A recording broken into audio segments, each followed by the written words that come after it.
Welcome back to Unqualified Sports Talk. This week, another big week in sports. We've got some interesting news in NBA, MLB, and in the NFL. We start our NFL offseason program, and we get into some of the biggest headlines all across the sports world. Guys, what did y'all see this week? Well, big thing that stuck out, especially in the early week, was J.J. Watt is bye-bye. Yeah, that's a wild one. I can't wait to get into it. And also, just today, on what is today, Thursday, the 18th of February, almost said December, we have Carson Wentz getting moved to the Indianapolis Colts. So that's really exciting. And From Philly to Indy, yeah. one terrible city to another. Yeah, one terrible city to another.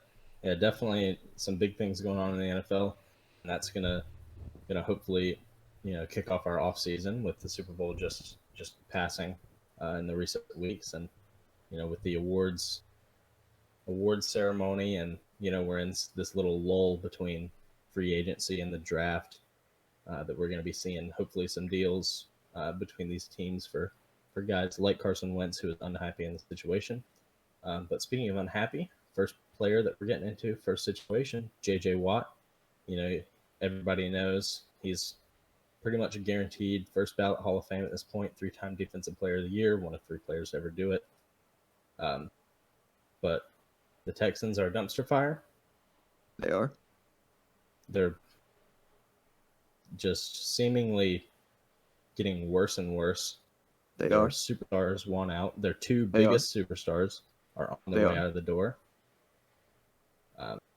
So what exactly, where can you say this is where they went wrong? Well, with the J.J. Watt situation, with him getting released, I don't even know if it's that much of a Texans deal per se, more of like a money deal. I mean, he's pretty expensive, and he's obviously not 3-time Player of the Year J.J. Watt anymore, right?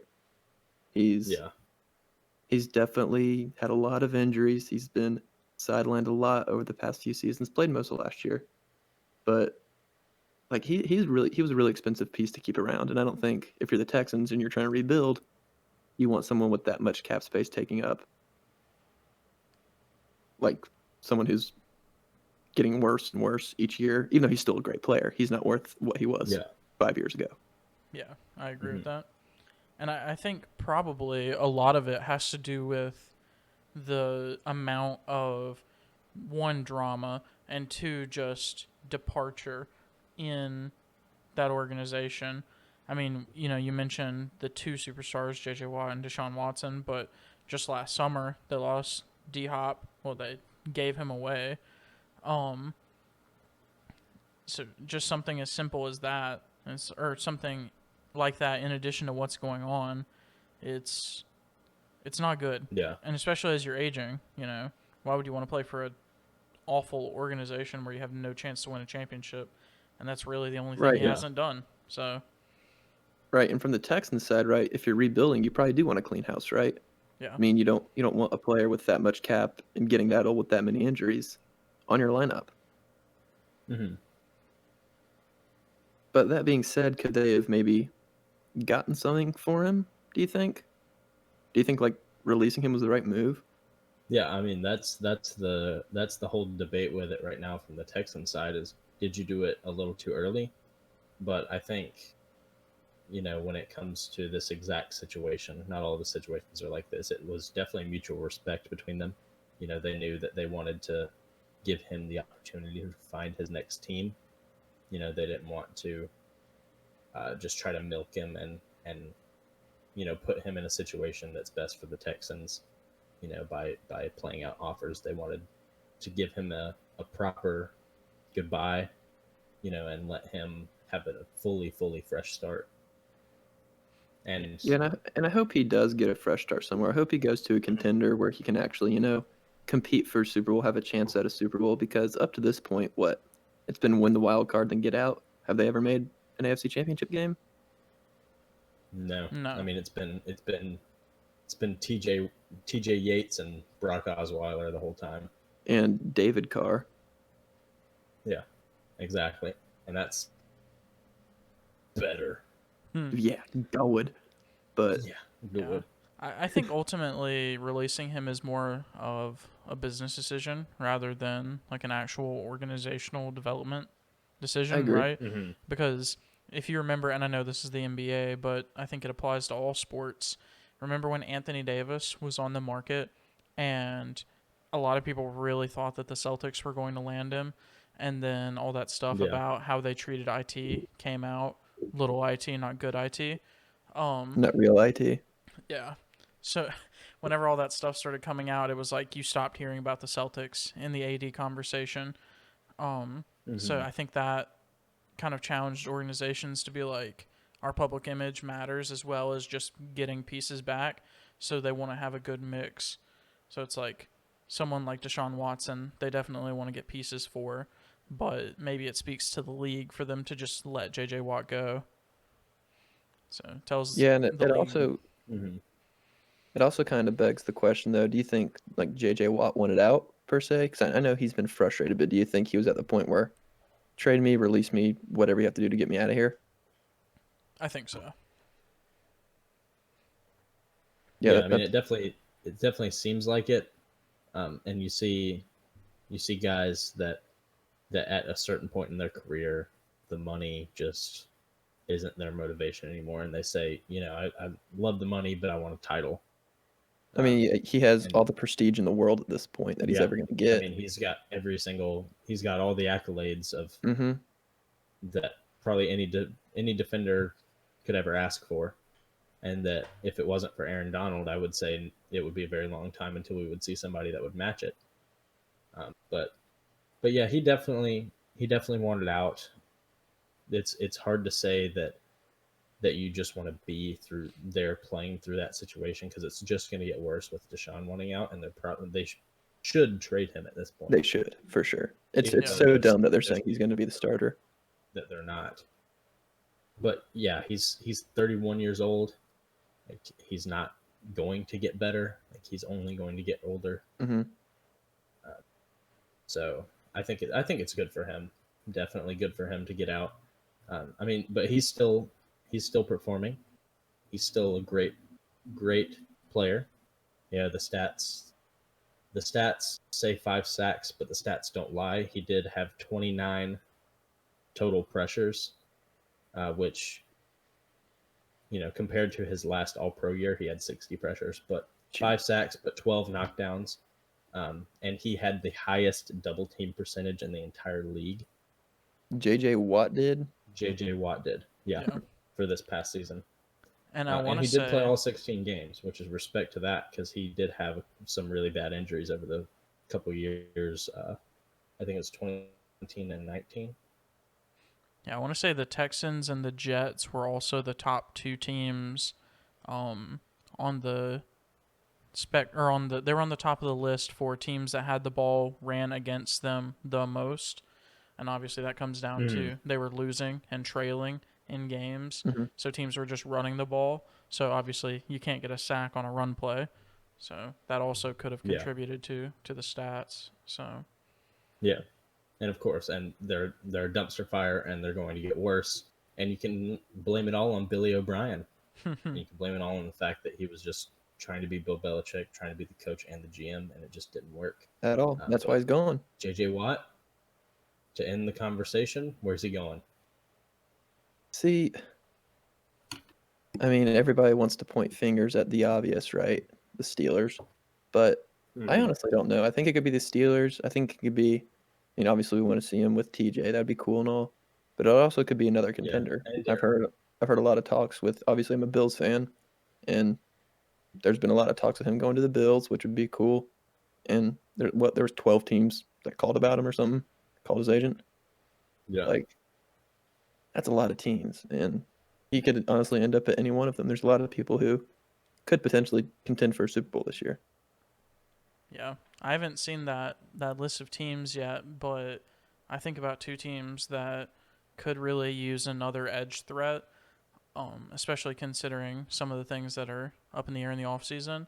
And those are the two teams that just played in the Super Bowl, Tampa Bay and Kansas City, especially if he's going to take like a significant pay cut to try to win, I could definitely see both of those teams potentially moving some pieces to make room for him. So If JJ goes to Kansas City, I quit. Yeah, no, I swear I quit. there would be no shot. I mean, they already Yeah. have Chris Jones, who's one of the best interior rushers in the league. Frank Clark. And Frank Clark, yeah. And Honey You throw Badger. JJ I Watt, love him to death. whether he's inside or outside, and then the guys like the Honey Badger that they have that might not necessarily be graded the best at their position, but will show up on the big stage. That would be very interesting. Yeah, I know. I've seen all those reports. I mean, everybody wants him. It's hard not to want the guy, despite some of the comments he's made. A little recently, he's really a good person for the locker room. I mean, he's a winner, and I mean, I remember when he gave whatever it was, $500 trillion to the city of Houston when the hurricane came through. Mhm. He's not going to just play football. Like he's going to be good for your organization, for your other players, and for your city. So He's definitely just all positives all around. And I've seen a lot of talk about him going Cleveland. No. So that might make his life a little easier across the line from one of the best rushers in the league. But whatever he does, we wish him luck. Him and Miles Helmet Garrett would be a pretty good duo. Yeah, that would be wild. But speaking of things that are honestly kind of wild, today obviously a huge move in the NFL coming out about 3:00 Eastern this afternoon. Carson Wentz got moved today to the Indianapolis Colts. It's crazy because honestly, we were going to do a segment this episode of predicting where he was going to go, and I do have to say that my prediction was the Colts. So I'd like to make that loud and clear. I predicted it. I'm basically a fortune teller, but also you claimed it first, so you I did claim it first because I thought it was pretty obvious. But yeah, that's a big trade, and obviously he's going to play probably 75% of the snaps because the trade was a 2021 third rounder and a conditional 2022 second rounder. And if he plays 75% of the Colts offensive snaps or more, then it becomes a first rounder. Or if he plays 70%, or I guess if he plays 70% of the Colts snaps in the playoffs, then it becomes a first rounder. So that becomes really interesting. You can almost lock in that it's going to be a first rounder unless he gets hurt or something. But I think that's super interesting, and I think it's good for both sides, right? I mean, I'll let y'all kind of talk about that. Well, on the surface, it's really good for the Eagles because you have a quarterback, and now you have an extra probably first-round pick to put talent around him. Right. Because the Eagles seemed to be content moving on from Carson Wentz. Whether we all like that or not, it was the writing was on the wall, and the writing was very, very clearly said that Jalen Hurts was the quarterback. And hey, good for him. Congrats to Jalen Hurts for winning that job. Congratulations, Jalen Hurts. We're proud. Yeah, hey, congratulations, Jalen Hurts. Yes, everybody. Congratulations. Yeah, I mean he's very dynamic. He's also beautiful, and beautiful. I don't think he will let down the Eagles for making this move. No. But onto the Colts. Like, if you believe that Carson Wentz is your guy, then this is the biggest deal you could have made because they're in win now mode. They are in win now mode, but question I'm posing to y'all now is Carson Wentz really that much of an upgrade over Phillip Rivers? I mean, he doesn't have 15 kids, so that's a plus, but is it really an upgrade? I think I'm inclined to say yes, just because there's probably a lot more one, teachability, and two, just raw talent still left. Phillip Rivers, obviously, to do what he did at his age, 95% of people in the world couldn't have done that, right? Yeah. But I do think that giving Wentz all the things that he's never had in Philly is going to be really interesting. A good coach, in my opinion, much better than Doug Peterson. A solid defense, which obviously the year they won the Super Bowl They did have a solid defense, but Wentz didn't win that Super Bowl. Nicky Foles did.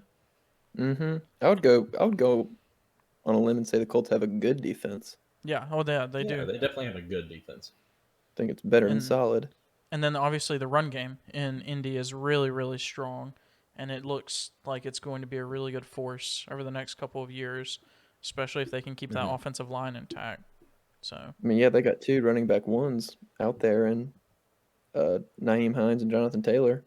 Yeah. That makes life a lot easier for Carson Wentz, especially when he's that prone to injury. He's not going to have to drop back 50 times a game, you know? yeah, Mhm. and if they can get him out of the hero ball like mentality, and get him to just play the progression and throw it away when it's not there, which I think he'll be able to do since they have a consistent way to move the ball when that's not throwing, and he actually has Mm. receivers with hands that also aren't hurt. So I think Yeah. it'll be interesting. Yeah, I'm excited to see what it turns into, obviously, with all trades. Like, I know we're all excited for what's going to happen with Matty Stafford, this trade, what the Detroit's going to do with their picks and Jared Goff. But yeah, it's already turning out to be a pretty fun offseason, and I'm excited to see what more comes out of it, especially with all the other quarterbacks left. Yeah, I Absolutely. mean this is hopefully this is just the start, and that this just drops another domino that goes and knocks down every single team in the league to go make some big moves. But last little note on Carson Wentz, obviously we wish him well, but just for a note, last year he did play 11 games. He didn't sit on the bench the whole time, but it was the worst season in his career in yards, touchdowns, yards per attempt, interceptions, interception percentage, and every single other adjusted passing statistic. So it's hard Mm-hmm. to sit here and say that he looks good, because he did not look good last year, and the stats did not say he was good, and they did not win games. So it'll be interesting to see if he doesn't still feel the effects of like all that lost confidence that the bad play led into him losing his job, and Mm-hmm. how that affects him going into Indy. Yep, but only time will tell us that question, right? Only time will tell. But last little bit of NFL news we want to touch on is, I mean, we just got to pay respects to this guy. He was great. He was awesome. But earlier this week, Vincent Jackson was pronounced dead at 38 years old. Came out of nowhere. We know he was struggling with some substance abuse, but um, yeah, I mean, it sucks losing someone like that, and we just wish the best to him and his family. Yeah, T's and P's, thoughts and prayers. He's a 12-year NFL veteran. He was an All Pro or Pro Bowl player. Yeah, he was Pro Bowl. Uh, he was one of the best in Bucks history, and obviously anybody losing their life is sad, especially when it's tragic and they're as young as he was. So definitely T's and P's. T's and P's. T's and P's. But that wraps up all of our NFL news this week. A lot more to come with a long off season ahead of us. But now we're going to transition into a more NBA focused episode. We got a lot of cool things coming up. We're Mm-hmm. not quite halfway through the season, but we're coming up on All Star Weekend pretty soon. There's a lot of fun things that can happen before then, and there's a lot to dissect so far. So first thing we're going to dive into this week are the Jazz legitimate final contenders? The big question in the West. Carson, I'll let you go. You go in on that one. Well, you know how ready I've been to go in on the Utah Jazz. I love the Spida. I love Spida Mitchell. I love Rudy Gobert, and Mike Conley hopefully won't be the greatest player to never make an All-Star team. But are they legitimate final contenders? There's tons of question marks. I mean, the stats don't lie. They're fourth in points per game, first in rebounds. They shoot more threes than anybody, make more threes than anybody. I mean, they're a top 5 offense and they're a top 5 defense. Give the defense to Rudy Gobert down low. But I don't necessarily think they're a serious contender. I'm sitting here looking at the games, looking at the roster, and I see Donovan Mitchell and Mike Conley, and I see Rudy Gobert, and they're looking like DeMar DeRozan, Kyle Lowry, and Serge Ibaka. This is all just going to be all for naught because LeBronto is going to come through and he's going to sweep them in the second round. LeBronto. I mean, yeah. Are the Jazz legitimate finals contenders? Oh, they're first in the West. They're even ahead of the Lakers. Yeah, I it's mean, cute. we see this with Milwaukee now every year, like regular season success not really translating at all into postseason success. And I mean, it'd be cool maybe if that was different, maybe seeing a changing of the guard, even though I'm the biggest LeBron fan ever.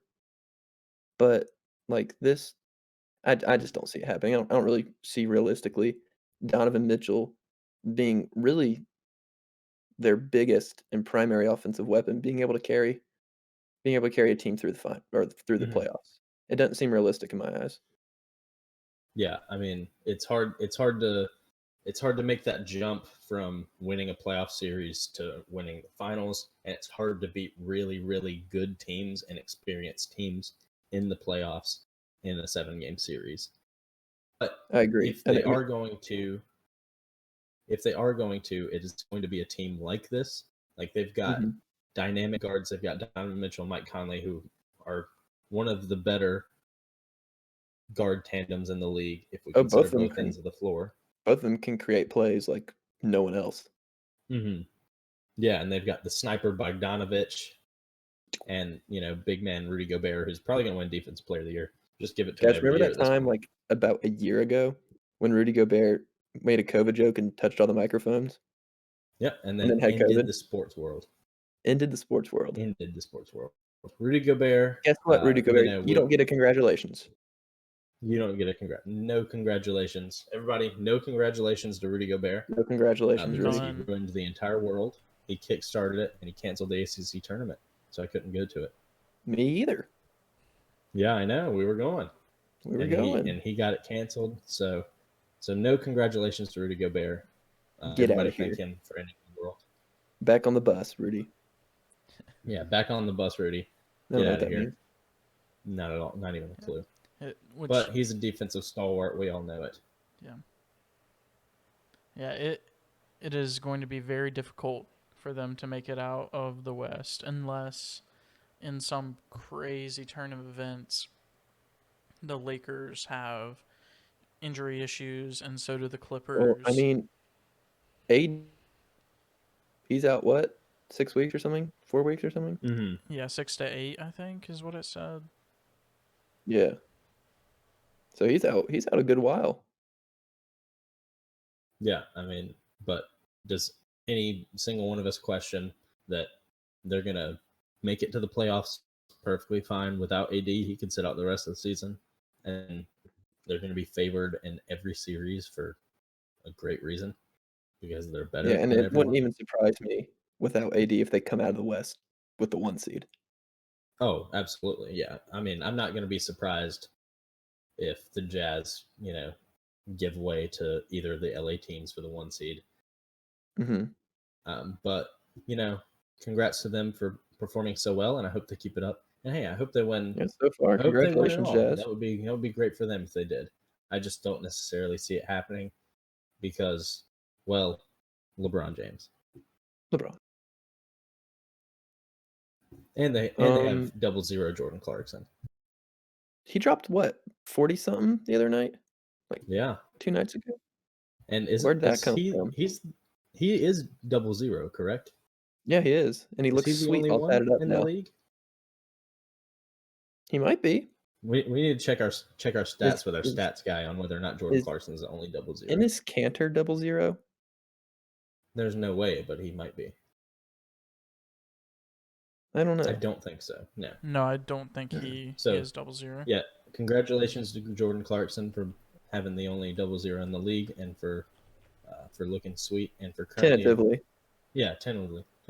Wait, doesn't Melo wear it? Yeah, I was gonna say Melo wears 0-0s now. All right, so we're taking back your congratulations, Jordan Clarkson. Congratulations, Melo, to contending for 0-0 Yeah, dominance. continuing for 0-0. Yeah, Actually, dominance. several But players Jordan wear Clarkson. double Okay, we zero. don't need to know anymore. Where it's just Jordan Stop Clarkson it, and Melo. Austin. Stop That's it, it. It's Austin. just Jordan Clarkson and Melo. Yeah. Jordan Clarkson has hit 96% of his free throws. So congratulations to him for that. Hopefully he can get up there and challenge Jose Calderon 2007. But speaking of 96%, we're going to move on to a team who has won probably 96% of the all-time NBA titles, I think. We need And to fact 50% check that. of their games this season. Yeah, that's pretty Yeah, the accurate. Boston Celtics. The Boston Celtics have 17 championships in 100 years, tied with the Lakers for the most. But how close do we think they are to getting number 18? I mean, you look at their record this year. What, they're 500, right? Yeah, they keep hovering right around 500. It seems to me like the Kimba experiment kind of went sideways and didn't really go the way they wanted at all. They're doing worse with him than they were Kyrie with the super, super young team. But I think you trade Kimba out for a real all-pro, all-NBA point guard, and I think you got yourself a title contender. Yeah, I think that would be one direction that you could go. Um, I think a lot of the struggles this season have been the lack of a front court, especially down low. I mean, when Tristan Thompson is your starting center and he's not paired with LeBron James, Kyrie Irving, and Kevin Love, it's kind of, it's gonna look more real, more like real Tristan Thompson. But hey, Tristan Thompson is a self-proclaimed Hall of Famer, isn't he? I believe so. And he had himself a dinner. Congratulations. Yes, or was it a Kardashian? Yeah, Kardashian. He broke up somebody or somehow. I don't remember. It's the He's a Kardashians. stud then. He's a stud. Yeah, he should be a Hall of Famer. He's an NBA champion, and he's probably a Hall of Famer because LeBron carried him. But continue off. I was just going to say that the Celtics have had some COVID issues. I mean, of course, every team has, it seems like. But theirs hit Jason Tatum pretty hard and some other core pieces. So I think this team is better post All-Star break. I think after that you see maybe a bit of a win streak, and they jump up to maybe a solid 2 or 3 in the East. And they definitely get away from being 500. But I'll save my one piece for a little bit later, whenever we talk about some trades in the NBA. Ooh, but back to the point guard trade I was talking about with Kimba. I mean, I feel like for every year since the '04 Pistons, right, that there's been a superstar on every NBA championship winning team. Hey, give the some respect to the 04 Pistons. 04 Congratulations, Pistons. Good job, guys. Chauncey Billups, I love you. Rip But Hamilton. if you want to be a guest on the show, Chauncey, go ahead. But I feel like every NBA championship team has had some sort of superstar on, not just star, but superstar plus another star. So I feel like that's the kind of formula, at least one. So I feel like that's the kind of formula that we're looking for, at least one superstar and at least another star to back him up, because that's what the trend seems to be. And I don't think at this point the Celtics have a superstar on the team. I think they have, a star in Jason Tatum, but he needs someone who's going to be able to push him in every way and excel what he does in every way if they want to really contend. Yeah. Well, and all respect to Jaylen Brown and, of course, Kemba Walker. They're incredible guards. They're absolute studs on the wing, but there's a very, very, very large jump from just being a very, very good player like Kemba Walker has been and is to being a superstar and being able to inspire, being able to lead, and being able to win. I don't think I would call Jaylen Brown or Kemba Walker stars at this point either, honestly. Really? No. Well, you got to at least give a little respect to what they have shown that they can do. I know, but it doesn't translate to winning. It doesn't translate to winning in the playoffs, right? Yeah, well, 14 and 14, 15 and 15. 500 is gonna get you the 2 seed in the East this year, so it's not really gonna matter. Yeah, but I mean, it just doesn't seem like if you have 3 quote stars on your team, you should be 500 right now. Yeah, I mean that's a really great point. I think that when posed with this question, my initial thought is they're they're definitely close to contention, but I don't think it's a piece away. I think they're one more year or 2 more years for Jason Tatum and Jaylen Brown because they're not Mhm. quite. I think Tatum is a fringe superstar. Like I think he can get to that point.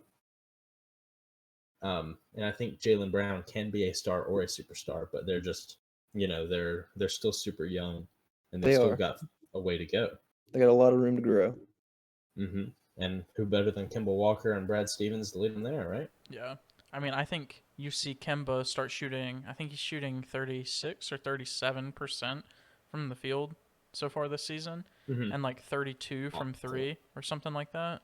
And Yeah. I think he's played 13 games, so about half their games. I think if you see him get back to normal Kemba, you have Yeah. Jaylen Brown's already leading the team in points at 26, and then Jason Tatum's like 25.7 or something like that. Mhm. And Jaylen Brown's having the best year of any of them, honestly. He's shooting 50 Mm-hmm. 40, and he's like 75% from the free throw line, but whatever. And he's pulling down boards, playing good defense. Yeah, I think it all revolves around Kemba for this year if he can really step it up and be healthy. So, Yeah. So you think they can contend for a title if Kemba, if all 3 of them are firing on all cylinders? You think they could push for a title? uh, I think so, especially if they make the move that I'm going to talk about later. Okay. Okay. Well, I guess that means Celtics, maybe they're good, maybe they're not. We'll find out. But they're especially good if they get a certain trade. But Very. very good. Um, some big NBA news this week. 2 staples of the NBA, year in, year out, pretty big names, are being sat by their teams. Andre Drummond and Blake Griffin. They're Mm-hmm. held up by their teams. Guys, tell me what's going on with that. Well, the former teammates Drummond and Griffin, big guys. They played together for a couple years in the front court in Detroit. And then Drummond has bounced around over to Cleveland. Blake Griffin wants out of Detroit, but Blake Griffin has played awful. Andre Drummond has played well. It's just the front court's crowded in Cleveland. And the teams have decided that it's better for the players and for the teams for them to just go ahead and sit out while they're looking for a trade, to get whoever is going to be there when they're gone to just go Mhm. ahead and start playing. And I think that you know, it's got to be mutual between the player and the team because these guys don't want to go out and get hurt, so they can't get traded, or they don't want to get out and get hurt and destroy their value. And the teams just want them to know like they respect what they've done, but it's best for everybody if they're out. And I mean, all due respect to these two guys, but the team is going to be moving on from them, so they're sitting out. Yeah, and Awesome.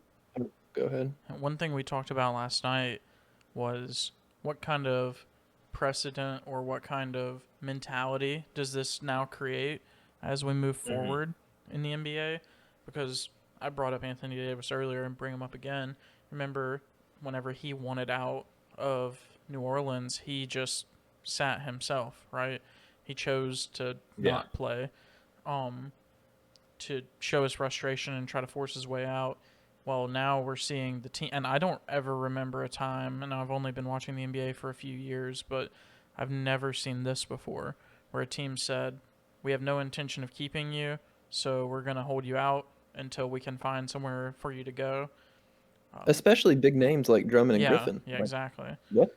I think this is maybe the owners and the organizations taking back the control a little bit, maybe making a little bit of a statement saying, "You play for us," which I think is completely justified. I am on It the is. side of people not sitting just because they don't want to play for an organization, but Mm-hmm. that's a whole nother conversation. But yeah, I think it's interesting, and we'll probably see it again in the future because this sets a precedent. So Yeah, it definitely does. And you mentioned your side on the argument getting into. I'll just say I think that every situation is different, and specifically the Andre Drummond situation. The Cleveland Cavs, have told everybody, and have not been shy whatsoever that Jarrett Allen is their center of the future, and that they want him to be able to get playing time, Mhm. and they don't want, a crowded front court. And plus, if But I you think diminish Andre go ahead. Drummond's minutes, then his rebounds per game would go down, and that can't Yeah, happen. we don't want that. No, No. he's he's still young. He's what, 8 years out of UConn, 9 years out of UConn, I believe. Something like that. He's still young. He's still a 17-14 player, and And I leads the think league that in rebounds every year. leads league in rebounds every year. He's currently second this year. I think it was good for him to be able to know what they're doing and know that they're moving on, and for it to be like a respectful situation rather than some of the other situations we've seen where it was kind of taken like with a grain of salt that they weren't going to play. But I think that he's gonna be sent somewhere. We might see him in our place that we were just talking about in Boston. He might fill that void. I definitely think that he will want to contend for a title, and he's definitely a player that can plug in anywhere because he's just a vacuum for rebounds. Yeah, that's what I was gonna say. I mean, rebounding is obviously important, but it's not gonna win you games, right? I mean, it could, but you can't win a whole 7-game series just off rebounds. But, oh, yeah, I would love to see him go to a contender also where, he can get a million rebounds a game and then dish it out to somebody like LeBron or even Kimba, like we were talking about earlier, and just be super steady for him, be a constant because he is a constant every year. He just sucks up rebounds, leads the league in rebounds. He's gonna go every game and at least get you 10 rebounds, no doubt about it. Oh, I could I would put every dollar that I have that he gets 10 rebounds on any given night. Oh, me too. It's the best bet you could ever make. That Mm-hmm. might even be a hook 'em pick of the week one week. Andre Drummond 10 rebounds. Hook 'em. But Yeah, well, I mean, it's not even it can't be a pick of the week because I'm guaranteed to pick that he will. Hey, but hook him Drummond for sucking in the rebounds. Hook him. yeah, he's awesome, and I'd love to see him go somewhere where he can contend and keep on pulling down them rebounds. Yeah, keep on pulling them down. You got to think these guys, they were teammates for a while, so you got to think Andre Drummond. He's texting Blake Griffin saying, "All right, we playing Call of Duty or something." He And could they're hop on just, the Zombies game after this with me. yeah, find something to do instead of playing the games because they're clearly not doing that. And they will be out of their teams and they will be traded, which directly leads us into our next part of our NBA discussion, which is trade season. Trade season's just started. We've got a little over a month until the trade deadline, so we're about to see them flood in. Hopefully we get some big trades, and hopefully, everybody feels like they're improving their team. But speaking of improving teams, let's hear some big trades. Whether they're mutual or whether they think it's a big team going out and getting a player that makes them a contender. Bryce, I think you got a big trade for us. What do you think is going to happen? Yeah, guys. So there's a team in the East. Okay. There's a Actually, both couple of them are there's from a the couple East, teams but in the one East. from the East is really pushing for a playoff spot. I think they got it last year. I'm not sure. Great second year point guard, Ja Morant. I'm talking about the Memphis Grizzlies. They got to the playoffs last year, right? They They got were in that the 8 seed. play-in. They're in the They West as well. the West, yeah, my fault. They're in the But West, and they didn't win the play-in okay, they because didn't the win the play-in. Blazers, remember. But yeah, they're fighting for a playoff spot. They're 9th right now. So they're right on the brink. And they need one player to push them over and above to get that playoff spot. And guys, that player is Buddy Hield to the Grizzlies. Wow. I Heard it love here Buddy first. Hield. I I think he's a stud. I think he's very underrated, and he's a freaking sniper. But yeah, Mm-hmm. it's Buddy Hield to the Grizzlies for Dylan Brooks, the best interior defender in the league, Mm-hmm. absolutely. and it's unstoppable. You play him in my career in any 2K, you're not getting any points in the paint if you're a wing. But Dylan Brooks and 2 second rounders. Little did I know that Dylan Brooks was a 45th pick himself. So, there's definitely deep talent in the second round of the NBA. It's just if you can, find that talent or not. It's pretty few and Yeah. far between, but it's there. And I think Dylan Brooks and 2 second rounders for someone like Buddy Hield, who is, I think, a very good player, but still very unproven and still developing. I think that could really push him over the top and having him to dish out to, like with John Morant, that could be pretty nasty. And I'm here for it. And it's gonna happen. Mark my words. Yeah, and he's one of those guys who's a superstar. Well, he's not a superstar. He's a star. He's a scorer. He's absolutely dynamic on the wing, but he's also a sniper. So he doesn't necessarily need the ball in his hands to drive with or without the ball. So he plugs into most situations. And I definitely think he plugs in over in Memphis. And I was thinking about maybe throwing Grayson Allen in there as well, but I really don't think Buddy Hield's worth a ton in terms of market value. What he brings to the court, I think, is awesome, but market value, I don't think he's going to be one of those people are fighting for. So that's why I kind of put the price pretty low. But I think he would turn out to be a great pickup for the Grizzlies. Yeah. Yeah, that's definitely, you wonder what the Kings' motivation is for trading him. But you spoke it into existence. We can guarantee that it is going to happen. So congratulations to the Grizzlies for getting Buddy Hield. Congratulations, Grizzlies! You got a steal. Yes, congratulations. Got a steal. He's a heck of a player. Sharpshooter. Austin, who you got moving in your trade season?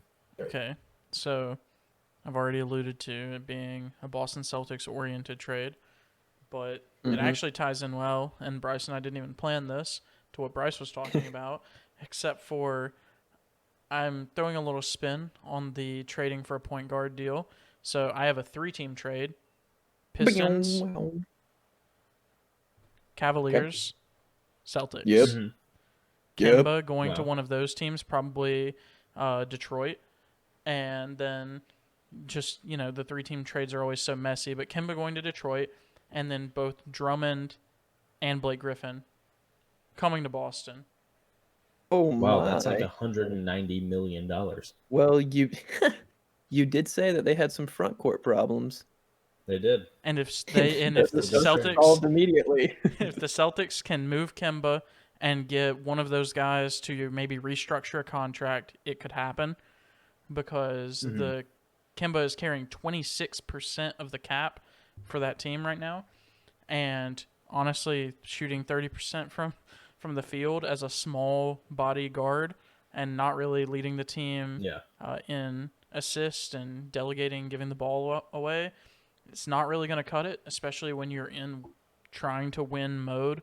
You have two guys that are escalating from, young stardom into, holy crap, these guys are household names in Jaylen Brown and Jason Tatum.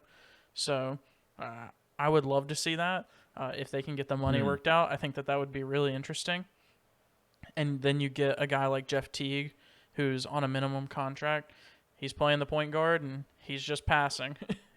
And it's Lob City all over again, but this time in Boston. Back to Lob City. Yes. Back to Lob City. Wow, we love to see it. And then you get my guy Carson Edwards coming off the bench, the backup point guard, running that second team. Big Carson Edwards guy. So. And then DeAndre Jordan comes out of nowhere. And then here comes Brandon Knight on the other team. Oh, no. And then someone drives a car out on the court. Blake Griffin just dunks over it. Well, I think Brandon Knight can't. I mean, he's not alive anymore, right? He's not. He died. DeAndre Jordan. Yeah, he definitely did. It wasn't even a figurative baptism. He actually went under, died, and had to be resuscitated. He did. It was brutal. But hey, we might see more of that, but not from DeAndre Jordan, from his former teammate Blake Griffin in Boston. Maybe. Carson, what you got for us? That into existence. Yeah, thank you, Austin. Congratulations, Celtics. For the Celtics, yeah. Hey, congratulations. You're going to have like 8 superstars in your starting lineup without giving away anything. But with the NBA, lead the league in rebounds. with the NBA, you can just kind of lick your finger and rub the ink, and the money works out for some reason. Mm-hmm. Yep, It's $43 very It's a million. luxury tax score. Yeah, $43 million between Tristan Thompson and Kemba Walker. Get it out. Push it out. Get it out. Get it out. But, it's interesting.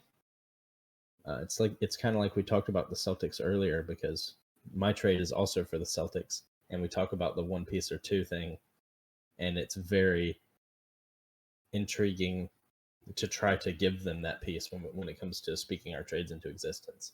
So I've got your favorite backcourt bench player in the league, Austin, Carson Edwards, and Grant Williams. We got a couple of young guys getting out of there, and a first and a second for Victor Oladipo. Ooh. Victor Oladipo, Okay. yeah. I He's mean, with the Rockets now, right? Yeah. So if you're Houston, you're just getting another pick. You're getting, two super, super young players. I know they're, 2 years out of the league, both of them?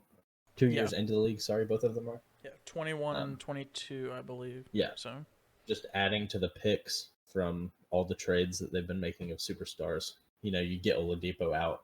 He's barely even been there anyway, so it's not really hurting you that much. I love Victor Oladipo. Love his game. I think that he can get to the point of where we saw him before his injury, and I think that he would slide right in, and you would see a lineup of Kemba, Oladipo, Jaylen Brown, and Jason Tatum, and it doesn't matter who else is out there because they can score on the perimeter pretty much at will at that point. Yeah, I would be completely fine seeing Victor Oladipo shipped again. I mean, obviously he hadn't really found his footing in Houston yet. He's still trying to get back, like you were saying, Carson, to the point that he once was at, essentially superstardom for the Pacers. I mean, he was awesome. But yeah, I think it would be good for the Celtics to pick him up. I just don't know if the price tag with Williams and Edwards is where it needs to be. Yeah, I well, don't. it always comes to you give them an extra pick, and they throw in $5 million in cash, and then Yeah, you lick yeah. your finger and spit on the paper, and everything's all good. Do the Which is what it came Celtics? down to, pretty much, Do including the cash. Celtics? I don't know if one of y'all knows. Do they have any outside picks anymore, other than their own? Because obviously those would probably be worth a lot more than theirs. I believe the last one from the Nets trade just conveyed, but I'm not exactly sure on the rest of them. yeah, Okay. I know there's no Nets picks left. Mm-hmm. I can't think right off the top of my head if there are any more, but if so, it's nothing substantial. It's not. Yeah, Okay. Okay. Yeah, no, there's no Orlando Magic first rounder or anything like that. Yeah, nothing sitting back there. Well, it's going to be interesting to see both of those trades happen that y'all predicted for the Celtics, and I can't believe they're actually going to happen. So the Yeah, both of Celtics them look pretty loaded together. to me after All-Star Weekend, when they're adding Blake Griffin, Andre Drummond, and Victor Oladipo. But yeah, that's going to be crazy, and I'm excited to see that. Congratulations. Hey, congratulations to the Boston Celtics. Congrats, Taco Fall, for getting a man to teach And him then how to rebound. then they might be able to contend. They might be. Maybe. They might be one piece away. They might be one piece away at that point. Yeah. Then we can talk about whether. Then we can talk about more about it.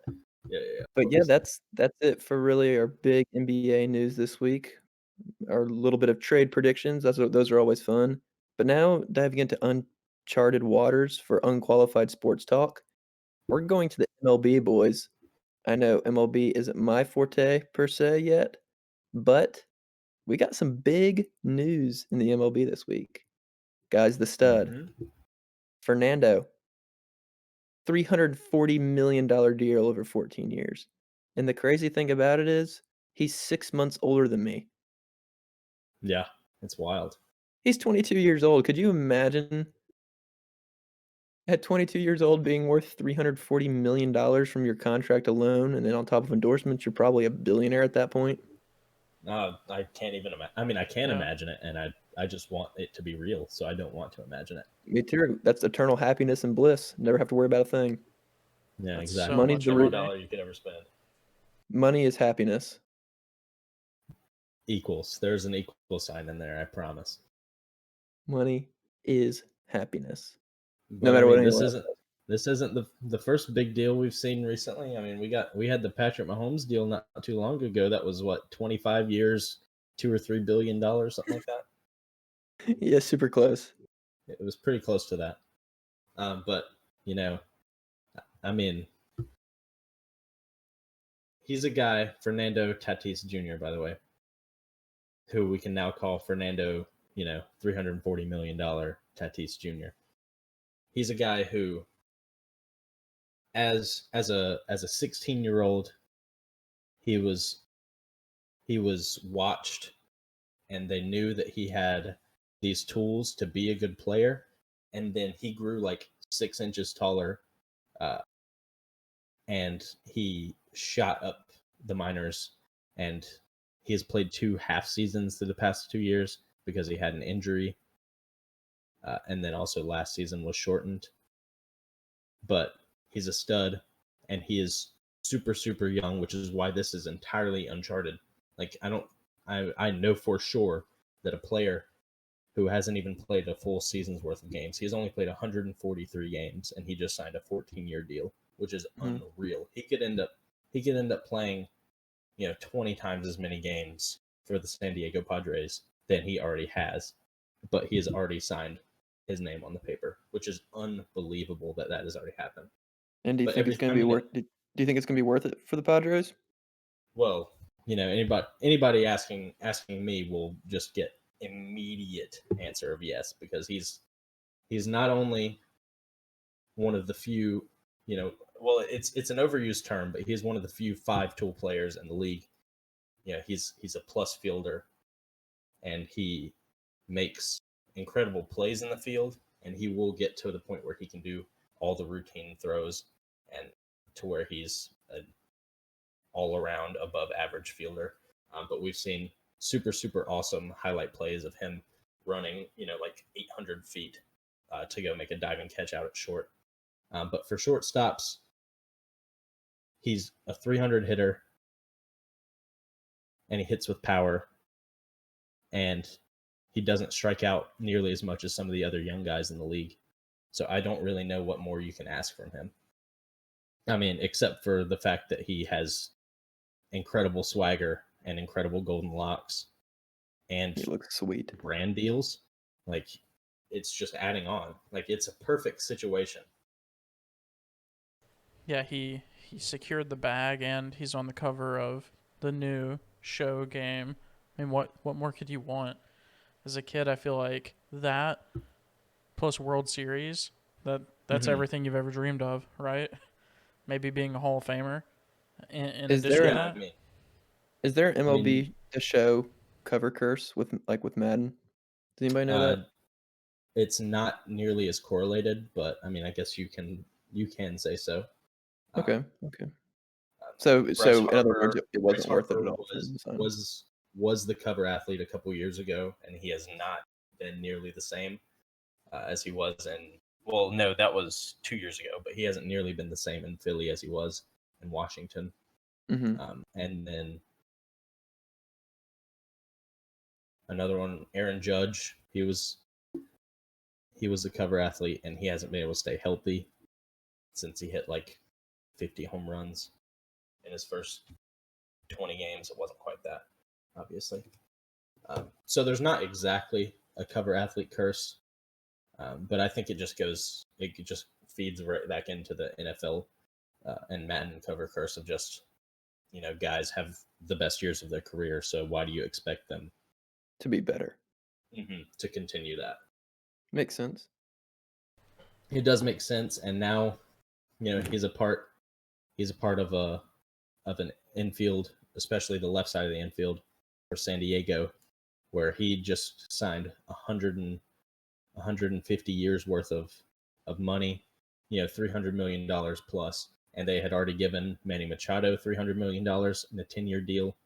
and he's only played out 2 years of that. So they have two $300 million men on the left side of their infield, and they've got Eric Hosmer playing first base, who signed an 8-year deal 2 years ago. So they've got guys locked up in the infield, and their 3, 4, and 5 hitters are pretty much set for as long as they want. Yeah, sounds like the Padres are probably set for a long time. And in other news, Austin, I know this is probably the saddest news you've ever heard in your whole entire life, but Tim Tebow has retired from baseball. How you feeling, buddy? You holding up? Oh yeah, it's absolutely tragic, but I'll say this: Tim Tebow. This is my unofficial hook'em pick, right? Tim Tebow will be a 4-time Hall of Famer.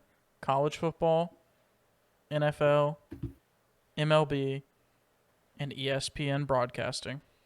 Wow. Wow. Tim Tebow, I cannot believe he just got in the Hall of Fame 4 times. But Hey, 4 congratulations. times. congratulations, Tim Tebow. In all seriousness, I mean, what would we expect, right? Yeah. Did anyone really expect Tim Tebow to make it to the majors and actually play? Probably not seriously. It was always an option, or always a possibility, but because the MLB is pretty volatile and players move around a lot, but yeah, and that's a publicity stunt if yeah, he did come up. Oh, absolutely. I think in the long run, this maybe sets a precedent where some, football players that can't make it, maybe they give it a shot in the MLB. Maybe they'll be more successful than Tim Tebow, but I'm excited to see what he does next. I hope he comes back to broadcasting and doing analysis for college football. And honestly, maybe one day Tim Tebow gets into the coaching game a little bit, and we see him maybe do some Urban Meyer-esque things, coach some college ball, coach some NFL football. Maybe. I'd like to see that go back to Florida, Tim Tebow. But I also did hear that the Broncos, the quarterback room went out again. So why don't he just re-sign with the Broncos again next time that happens? And lace him up, win a playoff and game. then throw a touchdown to Demarius Thomas against the Steelers. Easy as that. Easy as that. Wow. Yeah, and just quick notes on Tim Tebow with the Mets. I know a lot of people thought that he would be brought up because of a publicity stunt just to bring a little more attention to the Mets. But he spent 4 to 5 years in their organization. It's technically 5 years because we're in 2021 now, but are we really in 2021? But in 5 seasons, he barely clawed his way up to AAA this past year, which is, for those who might not be super comfortable with watching baseball or know a lot about baseball, AAA is the highest league of the minor leagues, and he hit like sub 170, which is awful, especially considering it was in AAA. So no one's really surprised that he didn't perform well, but I mean, good for him for going out of his way to go chase his dream. Like, hey, who's going to stop you for that? And those $800 paychecks that you get in minor league baseball probably didn't even make a dent, close to a dent in his wallet. So no, I'm sure he's endorsed by everyone. Yeah, but he was truly good job, just having fun. He definitely is. So good job, Unqualified Sports Talk, him. diving into MLB for the first time. That's the first of many MLB talks we'll have, and we're excited to dive into that season. But we're going to start with our weekly segments now. I think we have a trivia question this week. I think Carson, you're up with that. Yeah, I prepared a little trivia question. I think it's going to be pretty challenging. Let's hear it. I don't think you're going to get it. All right. Okay. And you can have a hint after a couple minutes. But a couple minutes. I'm not thinking that long. If I know it, I know it. A little bit. Which NCAA champion holds the D-League/G League record for points in a game?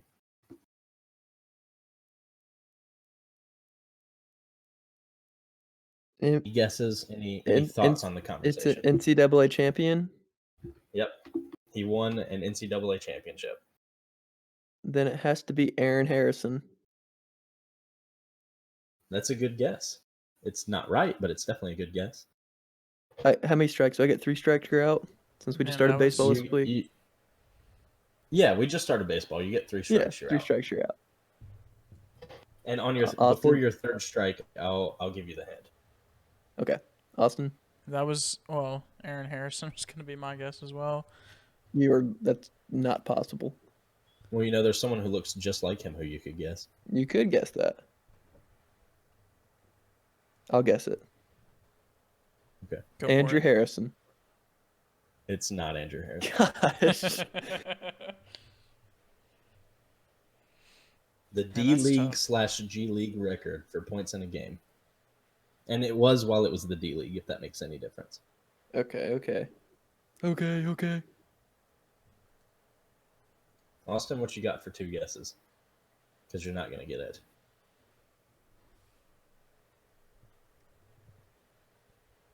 But this guy didn't win a championship. And my goodness, I don't know anything about the D-League or the G League. Guys, I think I have the answer. NBA knowledge. This is really NBA knowledge. I think I have the answer.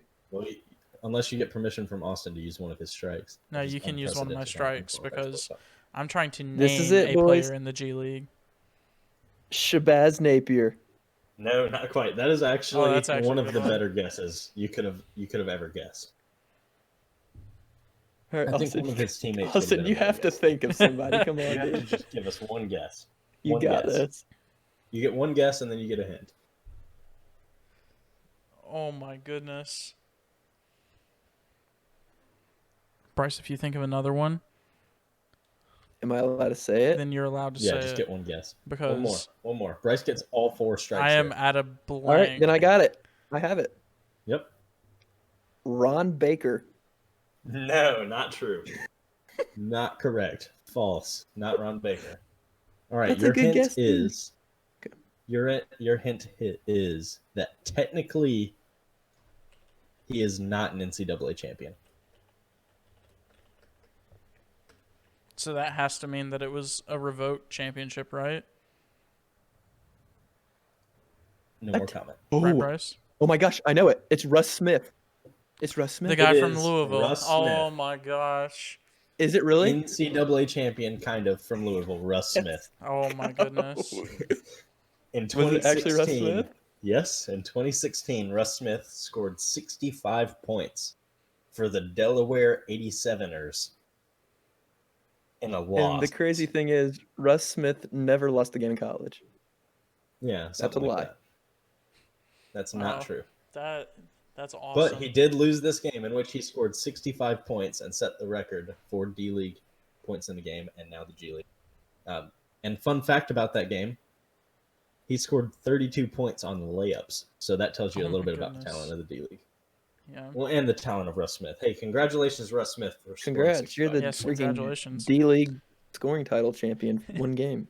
Yeah, my first thought was Jordan McRae, but then I couldn't remember like anything else about him other than that he scored 61, and I'm pretty sure he went to like a basically not D1 school like Rhode Island or something. So I was like, there's no way he won a national championship. Yeah, absolutely. Yeah. Congratulations, Rhode Island, but for maybe having a player that is in the NBA, I don't know. But yeah, 65 points. Wow. Russ Smith. I mean, hey, congratulations, Russ Smith. Congratulations to the Delaware 87ers. Love the 87ers, dude. Big fan. No congratulations, Louisville. And hey, congratulations to us for not using all 6 of our strikes this week. Nope, only 5. 4. That was the first. That was the first try. We guessed that on the first try. Good job, Bryce. Nope, no problem. Good job, Bryce. Congratulations. None of the strikes matter if you hit a home run. True. Couldn't have said it better myself. in our initial, we'll call it inaugural baseball episode, we get these sort of statements. None of the strikes matter if you hit a home run. Hey, congratulations, Russ Smith. What do we got next on the slate, Bryce? We got Carson, the Hook'em Picks of the Week, take the mic away and let's hear him. Oh, rebounded back to me.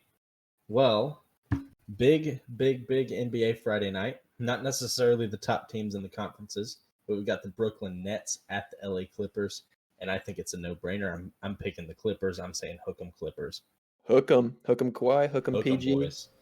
hook Hook 'em 'em Yes, Pat sir. Beverly. Just kidding. exactly, and not necessarily driving it entirely because the Brooklyn Nets still have two superstars, but it looks like Kevin Durant's still not playing. Still not entirely sure what's going on with Kevin Durant. He's nursing an injury, but hook 'em Clippers for Friday night. Hook 'em. And Let's go Clippers. yeah, hook 'em. Hook 'em Clippers. And Saturday night, we've got a very, very, very big moment with our first friend of the show and first qualified sports talker, Jared Vandera. Yes, Going sir, up Jared. against Sergey Spivak in the octagon. And of course, hook 'em Jared. Hook 'em Jared. Absolutely Jared. hook 'em. Of course, hook 'em Jared. And of course, hook 'em heel hook submission in the second round. Yes, sir. It's Let's exactly go. what's going to happen. I'm As saying everybody knows, if something's spoken in the show, it happens. it literally Exactly. happens. Jared told us that it was going to happen, and I believe that it is going to happen. And it kind of feels Wholeheartedly. cheap for me to want to go max out my credit card to go take money and place it on Jared to win I already because he have. told us it was going to happen. I already have if my credit card has a $25 limit. Oh, well, then there you go, everybody. Go out and max your credit cards and go put it every single dollar you can milk out of your bank on Jared Vandera winning in the second round by heel hook submission against Sergey Spivak. That's probably got a pretty big payout. But when you do it, just remember, we're still unqualified. We're unqualified, so Yeah, if it we're doesn't happen, unqualified. Don't forget that. But if it doesn't hook 'em happen, you Jared. can't blame us. Disclaimer. Yeah, big absolutely. time. Disclaimer. Hook 'em Jared. Hook 'em Saturday night. And, wake up on Sunday. Of course, what are you first thinking? We've got college basketball on Sunday because it's no longer NFL season, so college basketball takes over Sundays for a couple weeks. We've got one of the most ferocious rivalries, though it's not necessarily in basketball. It's more so in football. We've got Michigan at Ohio State, and I'm saying hook 'em Wolverines. Hook 'em, Hook 'em, baby. Hook 'em Fab Five. Fab Five. Hey, hook 'em Fab Five. Hook 'em Wolverines. They're taking down the Buckeyes because their mascot, I think, is a black-eyed pea. Not entirely sure what it is. It's a Buckeye. But we're saying hook 'em Wolverines. Yeah, exactly. Which, according to my mom, is, quote, one worthless nut. I don't know what that means, but... Not a clue what that means. Hook 'em we're Trey saying Burke. Hook 'em Wolverines, hook 'em Trey Burke. Hook 'em Nick Stauskas. Exactly. And we're saying Ohio State has football and Michigan has basketball, and it's going to stay that way on Sunday. Sell your house for it. And those are my hook 'em picks of the week, boys. Man, congratulations to Brooklyn, Jared, and Michigan. Hey, congratulations. Congratulations, indeed. All right, next segment we have to kind of wind down our show. We got top 3, boys. This week we're doing top 3 sodas of all time.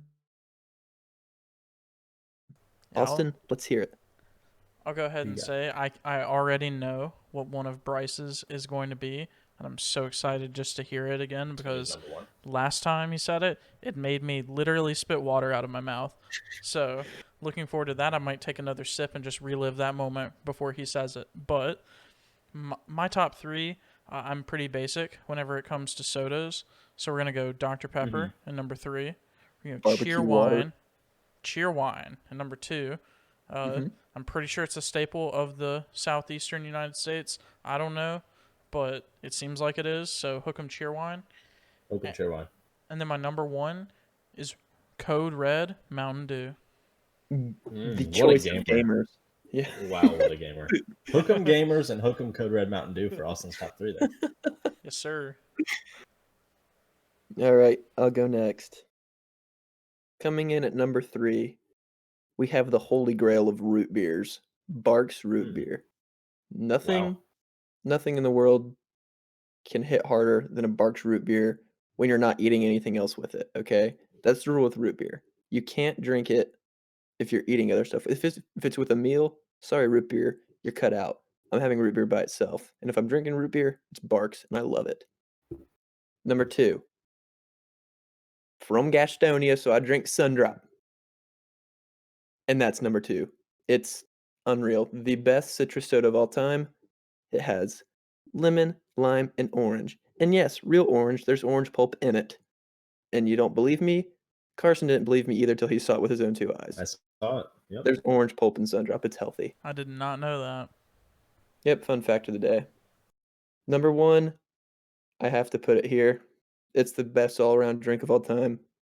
Great for any circumstance. Coke. You can't go wrong with it. It's a classic. That's that. Yeah, I mean, there's not really much that can be said.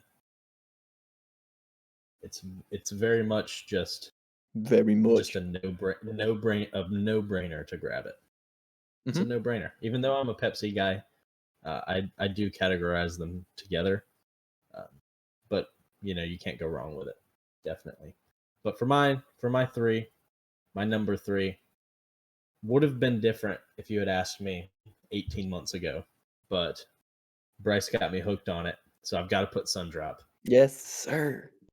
I definitely wanted to have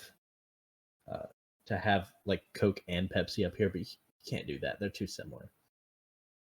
They're way too similar to put Except up they're not. to put up together. Which not necessarily in taste, but situationally they're the same. But I've got Sundrop at 3, and it does have pulp, and it is delicious. And I'm not from Gastonia. But moving on to number 2, I've got the greatest drink on earth, Cheerwine. Why is it the greatest and it's only number 2? Well, because number 1 can't be beaten. But at number 2, we've got Cheerwine. It's the Lonzo Ball of all soft drinks. It will always be number 2. Number 2 on the court, number 2 at home. Because the LaMelo of the family is Dr. Pepper, number 1 spot. I don't think Ice cold Dr. Pepper. say Yep. it enough. Ice cold Dr. Pepper here. In any situation, any time of the day, even if it's warm or lukewarm or cold, give it to me. Like it doesn't get better. In a can, in a bottle, in a big bottle from the tap, on the floor, I'm taking Dr. Pepper 10 times out of 10. Wow. And there you go, ladies 10 and times out gentlemen. of 10. I'm Everybody. so surprised. Top 3 sodas of all time. I mean, it's our opinion, right? We're unqualified, but those are the top 3 sodas of all time. We are We're- definitely qualified in this. Yeah. I was going to say. We're qualified soda drinkers. Okay, we're qualified soda drinkers. Please I'm fine add with us that. on our soda picks. Yeah. Because we are qualified. And the last thing we're going to end the show with today, we have this day in sports history, February 19th. Guys, guess what happened on February 19th? Super Bowl. No. Roger Goodell was born. Really? Today? Yep. Happy birthday, Roger Wow. Goodell. Hey, happy birthday, Roger Goodell. He's probably what, like 70, 80? Something like that. But Yeah, He's double zeros now. for those of y'all who don't know who Roger Goodell is, NFL commissioner, Mhm. everybody hates him. That sums it up pretty well. What do you think? Basically. Boot it Yeah, I every mean- turn. Every turn. I cannot stand that man. I mean, why can't everybody have an Adam Silver of the world? Well, I mean, all respect to Adam Silver because he's without a doubt the best right now of all the different commissioners.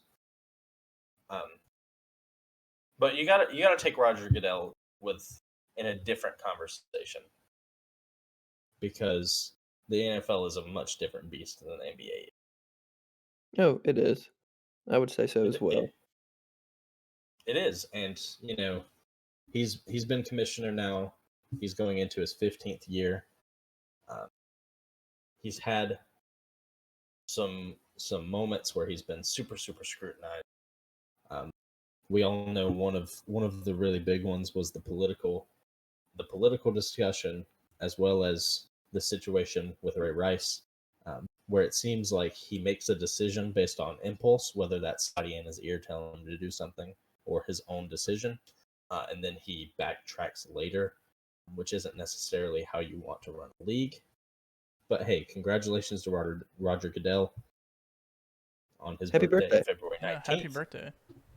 Hey, happy Happy 62nd Roger Goodell. birthday to Yeah, hey, happy birthday to Roger Happy Goodell. birthday This day Well, in sports If history. if I'm reading it right in our notes, or if I'm reading it correctly in our notes, today's not actually Roger Goodell's birthday. It's Roger Goodell's born day, according to our notes. Ah, yes, of course. Yeah, Hey, congratulations on Roger Goodell for being born on February 19th today. maybe So- not birth, but born. Yes. But hey, So- that's this day in sports history. I know the NFL is definitely thankful for Roger Goodell. Done a lot. You know, I mean, he has done. I would give him props. He has done a very good job with some of the COVID situation. He did a really good job going out there to the Wolves with the virtual draft in his basement, and he's done a And really good job zero of game keeping the cancellations. NFL season going. Yeah, hey, 0 game cancellations, and a lot of that goes to Roger Goodell and to the NFL offices. You did good. he got This the day- NFL this every day day in of the sports week. history. So He what more literally can we did. want? None. Yeah, what more could we want? Congratulations, Roger Goodell, and congratulations to this day in sports history for its first appearance on A lot of Unqualified debuts Sports Talk. today. A lot of debuts. A lot of debuts, and we are unqualified. Remember that. And we are unqualified. We thank you, all of our unqualified listeners, for listening to us talk about stuff we're unqualified to talk about. We really do appreciate it. And follow us on our social media at UQ Sports Talk on Instagram and Twitter. Give us a follow there. We'll probably follow you back. So that's a fun fact. But really appreciate y'all. Really appreciate y'all listening to us. And we'll see y'all next Friday for another episode of Unqualified Sports Talk. Hook 'em. Hook 'em Goodell. Hook 'em.